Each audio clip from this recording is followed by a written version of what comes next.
Hi guys, welcome to another episode from Stacy Here We Grow Again. I'm inside and I want to talk about my indoor plants and how they've been growing, how they've been looking, and what I've been doing to take care of them.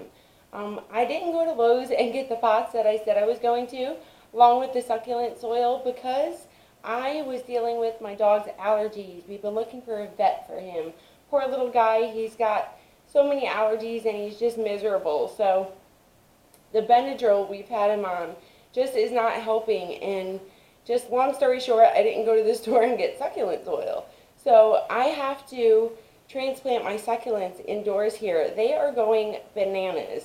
They're growing so good, and I just want to inspire you guys to grow your plants indoors, whether it's succulents, orchids. I have a moon orchid. I got aloes in here. I have a Janet Craig Dracaena, which I love. It's a compact variety, and I hardly ever take care of it. I got Christmas cactus recouping in here, and then I got Nephytis in here. So I'm so excited to show you guys this, and I just want to show you this painting in back of me because this was done by my Aunt Sandy, and I love this painting. It means so much to me. It's a textured painting, so you can feel the leaves on it and everything, and I just love it. It glows in the dark. I asked her to do a glow-in-the-dark painting for me, and she did. It's beautiful. I love Mother Nature, so this was amazing. It's got the sunset. This is actually backwards, the camera. It's got the sunset in the middle, and then it's got purple, roots on the bottom with some trees in there. It's going out into the lake. This is like where trees are and grass and stuff, and I love it. It's an amazing painting. I look at it all the time, and it glows in the dark, like I said. So I want to take you guys over to my window where I grow my indoor plants and show you just how they're doing, and they're starting to grow babies on them. So we're looking good, guys, and I hardly ever water them. They get about 6 hours of direct sunlight a day, and then that's it. The sun's changing a little bit, but I'm going to leave them over at this window because they seem to be doing just fine here for now. Let's see what we got going on. Let me see. Let me get this camera set up, guys. This is so hard to video myself. I have to get my fiance to help me video, so I apologize for the quality, and I apologize that I can't edit yet. If you guys know of an editing app for me, for YouTube, I don't know why I'm screaming, I'm sorry. I do that because my camera, I can't hear it when I play back my videos. They're too low. So, I'm yelling because I can't hear it, and I'm sorry. So, I need to find a editing app for my phone and for YouTube. So if you guys know where I can cut the video, like parts out that are dorky or where I'm just being myself, let me know so I can get that done for you. And I just want to go over this orchid bark because she's been great, guys. Look at this. She's been growing really well, and I took her inside from outdoors because she was growing really good outdoors, and she was looking good, but I wanted to show you that you can grow them inside. These don't need direct sunlight. So this whole window here gets direct sunlight. It gets about 6 hours, like I said, a day, and that does not need direct sunlight. So either keep it in the back where it's shaded by these big ones. You can put the big ones like towards the front. This doesn't really need too much sun. This is a Janet Craig Dracaena compact variety, and you can see how lovely she stars out. I love her. She treats me so well. I hardly water her. I actually put my Christmas cactus in here because she was dying on me, and I wanted to take her inside. These don't really do well by my climate. I live in Florida. I live in 9B, so they just, humid climates, I can't really grow much succulents. And I had a rock succulent, split rock succulent. They're kind of like lithops and stuff, and they just didn't do good here. You can see this one just totally rotted out. I cut it, and then it re-rooted. Like, you can see, look. There's like little roots on here on the end, but this is still rotting. I haven't pulled this up. Actually, that's just deteriorating. So we're going to pull that off. That's not rot. That's just a leaf dying from being under the soil, see? It just pulls right off. It's dead. That's how dead leaves look on Christmas cactuses. So I'm going to leave this gal in here. I pulled that off, and maybe she'll root some more. I'm going to see, she's got roots on her already. So why not? Sometimes they'll come back, sometimes they'll plump up. So just take that rot off if you do have rot. These are amazing. You can just pop them off at each node. So each little thing right here is a node, and you can just pop them off and put them in some dry soil and only water when you see little roots. That's a little guy from this too. He's not doing so well, but you can see these other ones came back and they're beautiful. So why not try to save them? And this will start shooting little babies out of it, out of the top too. I don't see any right now. This one looked like these did, but I don't know if it's going to come back or not. I left it. It seems like it's rooted, so I don't want to pull it out because it's actually pretty sturdy. This gal's doing good. And all I do, guys, give them 6 hours of the sun a day. You can see the new growth. And then water all the way through. Now this Janet Craig, I kind of spray these in between. These I don't water very often. These I water when I give my Janet Craig water, which is maybe once every 3 weeks. And that's it. Since I moved her inside, she's been jamming. Look how big she is. I kind of have to transplant her, guys. Look at that pot she's in. She is huge. I love her.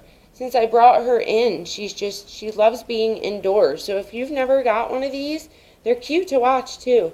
The water actually spouts in the middle here and drains all the way down. It goes like through each layer of leaves, which looks amazing. It looks so cute. Let me see if I have some water here for you. Here we go. So watch this. I'm going to try to do this one-handed here. Let's see.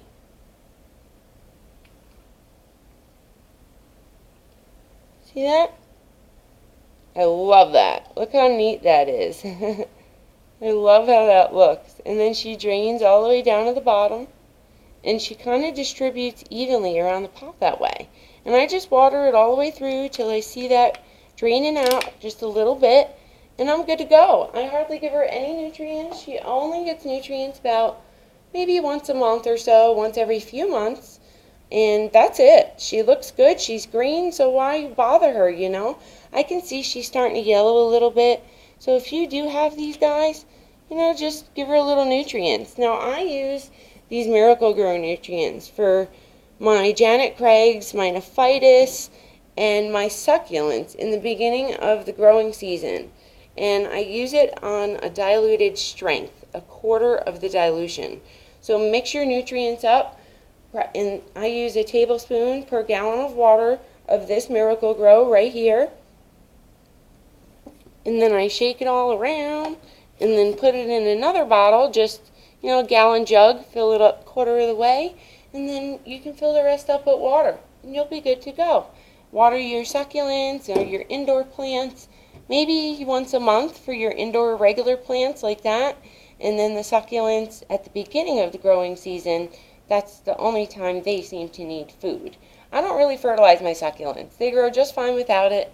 If you give them fertilizer, they tend to grow really fast, and they're just not meant to do that. They live in the desert. Or I use this stuff. This stuff is Dynagrow. This stuff is expensive, and I only use it for veggies that I grow out in my garden. I have a vegetable garden outside, and I only use it for the vegetable garden outdoors, because what's going to happen is it's going to create too much nutrients for the indoor plants, I feel. That's just my take on it. You can do whatever you please. They have instructions on there, but I don't like my indoor plants to get too many nutrients because then you have to flush your plants out. I have a video on flushing if you need help. These nutrients build up salt in the soil, and sometimes if it's too much and you haven't flushed your plants out, flushing means just running a bunch of water through there till it drains.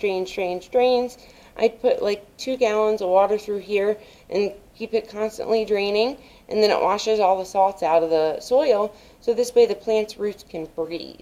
I have a video on that for you guys, but This is a whole nother story, Cal Mag. I'm just kind of showing you guys what I use around the house.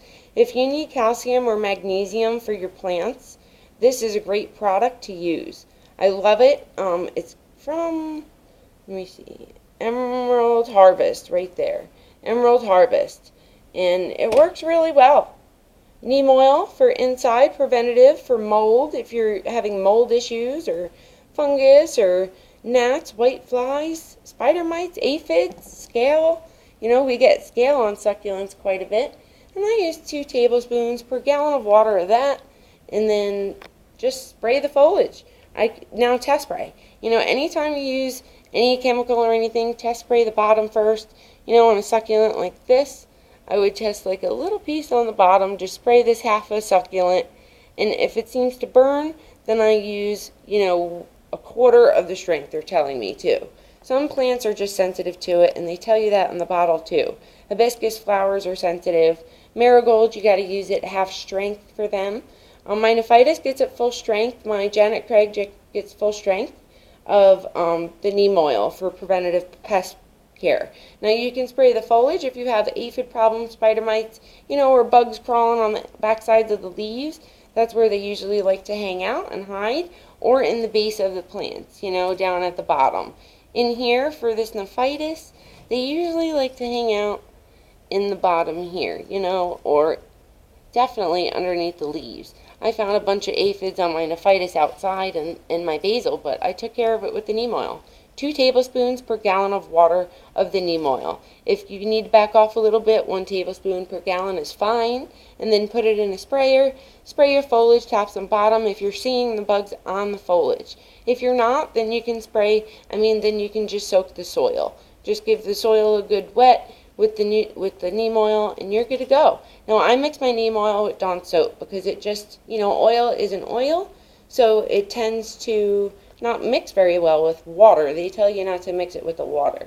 So just give it a little bit of Dawn soap in there and you're good to go. Or any kind of dish soap, as long as it's not scented. No scents, guys. No extra power degreaser either. We don't want that on our plants. And this is a Nephitis. I water this. These are great house plants. They're actually, correct me if I'm wrong, but I believe they are air purifying house plants because my husband got them in the Lowe's, and they had like a container on them that said CO2 and, you know, all the oxygen things on them and just everything on it. So to do with purifying air. So I would imagine it's to purify the air. And I only water this maybe once every few days. Now I have to transplant this because there's way too many plants in here. So if your house plants are getting really big, you know, you're going to need to transplant. Look at that. Her roots are starting to come out. And this plant propagates like crazy. I have about 4 or 5 plants in here, so I'm going to actually take this one out, I think, or maybe I'll just leave it in a big pot. I'll probably transplant this in something like this. I got to go to the store and get some succulent pots because look, this is getting too big for the pot. That's an aloe. They're doing really good. Now this I grow outside in indirect light, just like my orchid. So by indirect light, I mean something on this table, like right here, like my air plants. Look at this little hat. I crochet. So my nanny taught me how to crochet blankets and stuff, and just, you know, pot holders and anything. So I started making a bunch of stuff and being creative with it. I love doing things. I love creating things. I'm very handy. So I created a little hat for her, but I wanted to show you that I'm gonna make little you know, pot holders, like either succulent pot holders. I mean, you can do this for succulents if you want to make a little band around your succulent or something, but I put my little air plant in here. That's funny. But indirect sunlight, you know, this is indirect sunlight. It's getting that bright light from outside. These are air plants, so they don't grow in soil or need any soil at all. They will actually die in soil. They grow in the crotches of trees, and they don't get like bright direct sunlight. Water, they love water. So these grow great in my area. I live in 9B, zone 9B. So they love humid climates, and they're doing really well. I think they're starting to flower. And you can keep these air plants indoors, or I keep these specifically on my lanai outside. I don't keep them indoors. I used to, but they just like it outside because my climate's so humid. So check this out. She's starting to get red. I love that.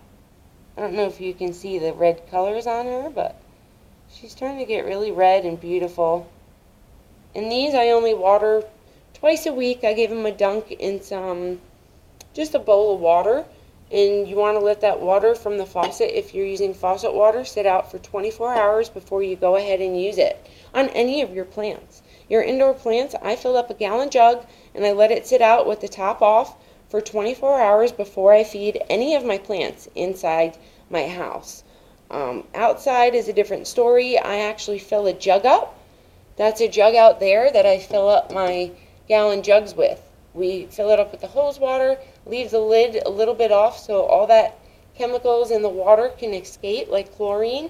Chlorine tends to turn your plants yellow. And then we just fill up our gallon jugs from that bucket right there, and then we water our plants with it. This way we're not hurting our plants with chemicals in our water. You know, sometimes my water down here in Florida, it's so hard, the water. I mean, to clean the showers is crazy, but that's just a little tip on watering. Now, for keeping succulents and indoor plants healthy, I just want to do this video on that in general because, you know, it's so important to keep an eye on them. Back off on the watering if you're noticing that, you know, it's staying moist for a long time. Invest in a moisture meter if you need to. My succulents, if you're growing indoor succulents, like these beauties right here, you know, these are a ghostie in the middle, which is a Graptopetalum, and then these two on the sides are California sunsets, and they're doing really well. You can see they're stretching a little bit, but I don't mind that stretching look. You know, they're going to stretch in the winter time. The sun's not as strong as the summer, so just keep them as long as... Now, in Florida, full sun for me in Florida is max 7 hours. I cannot go 8 to 10 hours or even 12. Because my plants will wilt and die to nothing. 8 hours is plenty for my vegetables outside. 9 hours, they do great outside. I grow a bunch of vegetables out in the garden, which I love having fresh produce on hand. You can also grow herbs indoors. I have a video on growing herbs indoors, and I'll do another one for you too. This is a little trailing plant. This is like a hanging basket plant. So what I'm going to do is I'm going to buy some pots and put it in a way bigger pot than this. We transplanted this once before, but it's growing so big. These grow like crazy, guys. I'm not sure what type this is in the name. I just know how to keep these healthy, but I just wanted to show you how dry my soil is. Look at this. Look how dry this soil. This soil is totally, like, dry. There's no moisture left in it. It's succulent soil slash 10% potting soil of my Coco Loco. 50% succulent soil, and then 50% perlite I use. The more perlite, the better in really humid climates. If you guys have a lot of rain and a lot of humid in your area, use a lot of perlite because it helps to suck out that moisture in the soil. It is great for drainage. Now, I don't use a top dressing for my succulents, especially indoors or outdoors, really, guys. I gotta be honest. It's only because my climate is that humid and crazy and rainy and just off that my succulents will die. So I don't use top dressing for my succulents because of that reason. This jade, this is a variegated jade. Look how dry that soil is. The more dry they are, the better they grow. She is firm. She's not lacking any water at all. This jade, I only give water once every maybe 2 weeks, and that's going to depend on your climate, guys, what season you're in. We're getting into fall now, so you should be watering a lot less. They're going to be starting to go dormant. The summer dormant ones, the winter dormant ones are going to be coming into their growing season, like my bear paw, and then that I'm going to have to give fertilizer and treat a little different. These are some echeverias. They're growing great, and I just want to inspire you to grow different succulents indoors. This is a stacking crassula. This is a ghostie, Graptopetalum ghostie. And these little blue ones, which I don't want to touch because they have a powdery coating on them. And that powdery coating is a sun protective. So that means that they can really tolerate a lot of sun, a lot of strong sun, versus these. You know, these don't have a coating, these California sunsets. but they're fine. And these little echeverries are my favorite. I'm not sure the exact name, but look how blue they are. And they're growing great. And this soil, once again, is completely bone dry. I mean, dry, dry. You hear that? That is crunchy dry. And she's actually growing a baby. Look. So the less you water your succulents, the more they're going to grow. Now, no water. Now, that doesn't mean don't water. You know, backing off on the water doesn't mean don't water. So, like this little one in this little size pot with this many succulents in it, I probably water maybe once every week. So once every 7 days or so. You want to soak your soil all the way through. You want to put a tray on the bottom of this succulent pot because this succulent mixture I use, I have a video on it if you guys need help on the soil mix I use for really humid climates. It really works for me. And then I top dress with a little bit of perlite, you can see. And it really helps them to grow. And you can tell that, you know, there's no overwatering. This is all crispy leaves. This is what you want to see. You know, this is not overwatering. Let me see. Here you go. See, that's not overwatering. That's a deflated leaf. It's great. That's what you want, guys. I'm going to have to actually transplant this little gal because look at her stem. She's growing so big. So if you actually push her to the side, which is what I did, she'll grow straight like that. And look, she'll start shooting the babies out of the stem now. So that's pretty cool. You can grow all kinds inside. This is just a little update on my Venus flytraps. They're growing. They're showing signs of little Venus flytraps. I mean, not snapdragons. I said snapdragons. Sorry. They're Venus flytraps. And check it out. I fed one of them. So one of them has food in them. I think it's this one I fed. So he's got a little bit of food in them. You can see their heads are on them already. And they're doing really good. All of them are starting to grow and produce little hairs on them. So they're going to start getting big. And I'm so happy to see that. So that's a little update for you. These were little twigs and they were dormant. If you need help on growing dormant Venus flytraps or pitcher plants, that's a little tip. Some garlic I'm trying to sprout here. This is a powder puff doing really well. Look how dry the soil is, guys. I know I'm showing this you over and over again, but it's so important. You know, the less you water, the more they grow. I just find it's so much easier. Don't treat them like a houseplant, please. They will die. I was treating them like a houseplant, like crazy. This is perfect watering. When you see this, you don't need to worry. They are going to shed bottom leaves, and they're beautiful. Look, they're so beautiful. These are ghosties that are shooting babies out because I stopped watering. And look how big they're getting. Yes, they're getting a little lanky, but they're in the window, so that's fine. And you can see that, look, this leaf died kind of in the middle here. And that's okay, that's underwatering. I'd rather underwater than overwater, because underwatering, they will come back, I promise. Unless you don't water them for 6 months. You know, that's crazy, but you gotta water your succulents at least once every 3 weeks or so. And they'll be fine, as long as they're established. These were all babies. These were all propagations, guys. These were propagated by leaves. I didn't buy these. These were propagated by one individual leaf. And I have videos on that if you need help. The only one that wasn't a leaf was this. This little jade was just this top growth right here, this one set. And then this one wasn't a leaf. And then these weren't a leaf. And that one, sorry. And the rest were all leaves. So that's kind of crazy. This one was propagated when I first got it by a little stalk like this. That's it. And it took about 6 to 8 months to grow like that. What did I want to show you? Oh yeah, this was propagated by a leaf too. This is a moon glow. Now moon glows, if you guys have moon glow succulents, they are water sensitive, just like black knights and powder puffs, like that one.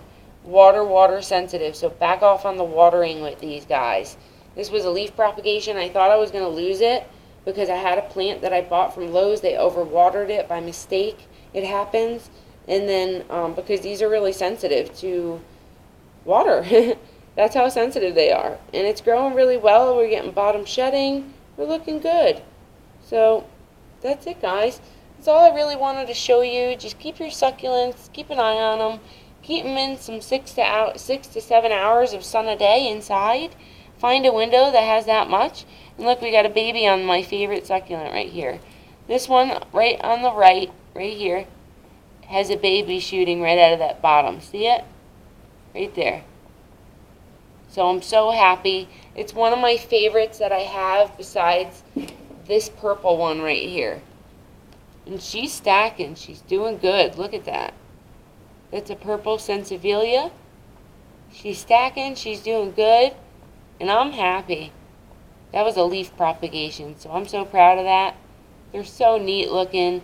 This is shooting a baby out of the side. And that's why I want to show you this. I want to inspire you to grow succulents. This little pink one right here is one of my favorites. She's gorgeous. I mean, completely gorgeous. Till next time, guys, I hope you enjoyed this video. I hope I covered everything for indoor plants and stuff. I have a little elephant bush right there too that was this big when I got it. So, oh yeah, I wanted to cover edemia on plants. If you're watering inconsistently, like, you know, on and off, and you haven't really figured out a watering schedule yet for your succulents, they can start showing this, you know, beaded look on their leaves. It's not bad. She's healthy, so healthy. Her leaves are firm.